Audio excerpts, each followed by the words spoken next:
Hello there, welcome to State of Business on our television. I am Pomulta Katagampala. Stay tuned in as we bring you the most up-to-date highlights of the day. And let's start news after taking a brief look at the top stories for tonight.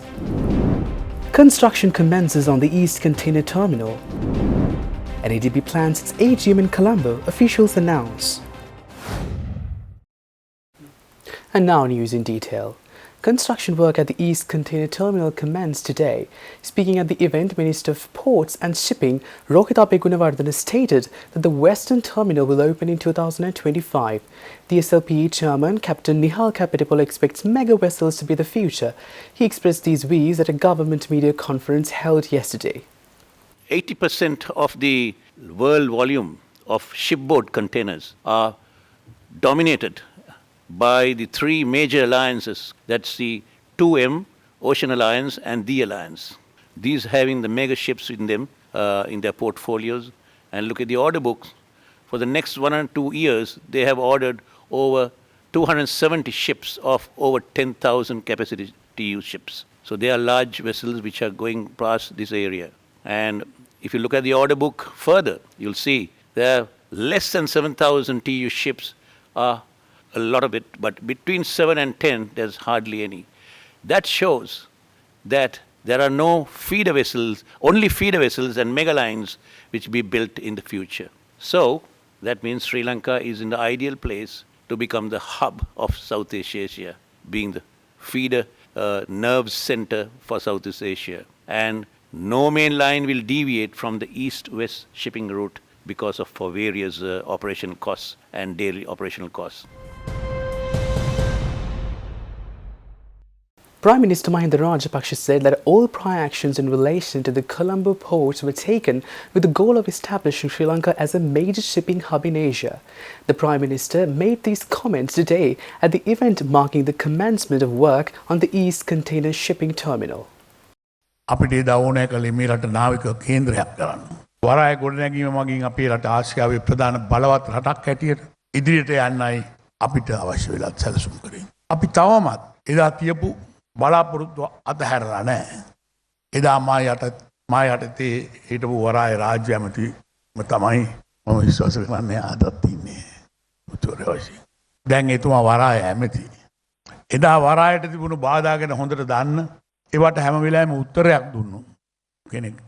අද ඇමති හැටියට වරාය ගැන බලාපොරොත්තු ඉටු කරන්න කැප වෙලා ඉඳීම ගැන අපි සන්තෝෂ වෙනවා. The 55th annual general meeting of the Asian Development Bank will be held at the PMICH from the 2nd of March onwards, stated D.S. Jayavira, CEO, ADB Annual Meeting Secretariat. The theme of the event is to be the development of a resilient post-COVID economy, and it will be attended by the Ministers of Finance from participating countries.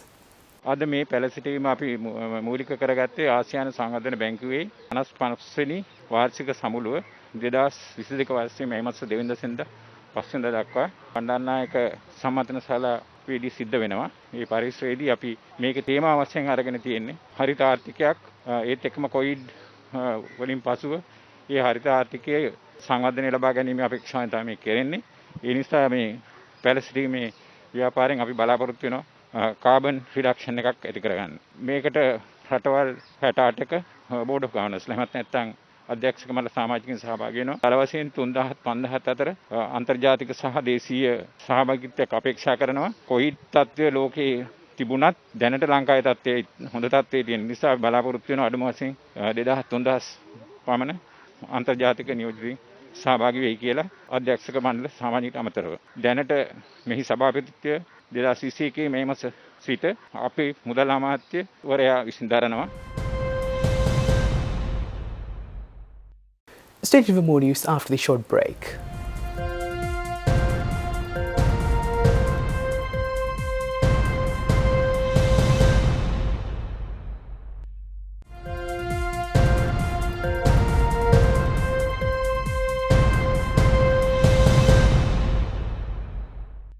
Welcome back to the program. Executive Director of Verite Research, Dr. Nishan Demel, said yesterday that people find it difficult to fact-check claims regarding the state of the nation's economy and that a reality check is vital to reorient oneself. Dr. Demel, speaking at the Sri Lanka Economic Summit 2021, presented a four-part reality check to help guide the private sector's decision-making through the economic crisis. I've taken you through different realities, the deficit reality, the revenue reality, the debt reality, and I will take you through the reserve reality. In the last 3-4 months, the reserves have started declining precipitously. Remember that 1.8 billion is actually 1 month of imports, so it's a very, very critical point. In Sri Lanka's reserves have never been lower than what it is now. In terms of months of imports in history. So I think this reality with regard to our deficits, with regard to our revenue, with regard to our debt, and with regard to our reserves is very important to just have the right numbers. And I think it's very important for the private sector, Ceylon Chambers, to really invest in professional analysis that grounds the decisions and thinking and evaluation of the private sector, because without that, the decision making can also become quite weak.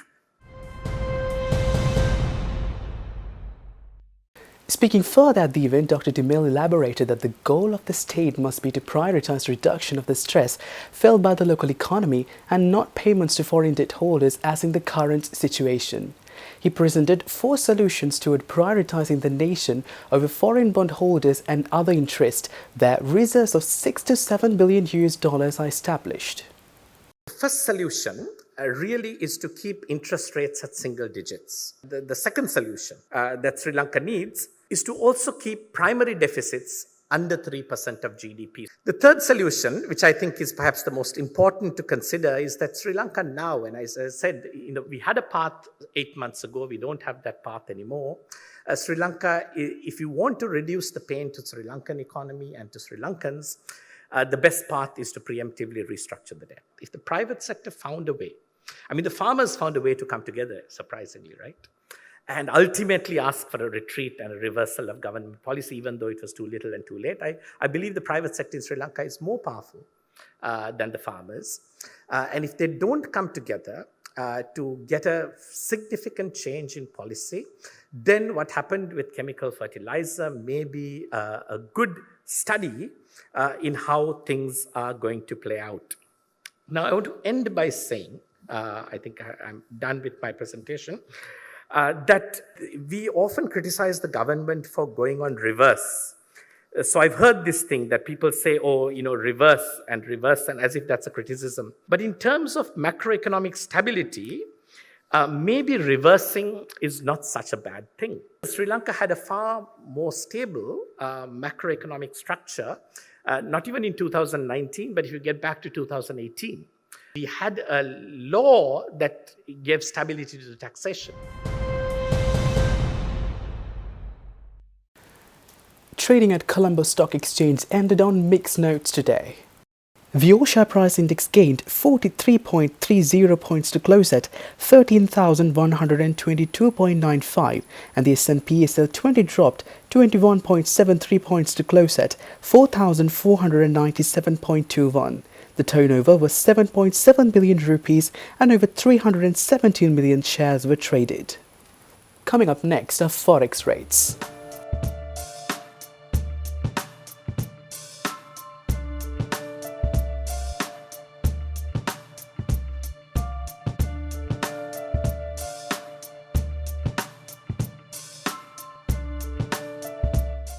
Well, that's all we have for today. See you tomorrow with State of Business at the usual time. Thanks for watching. Bye-bye.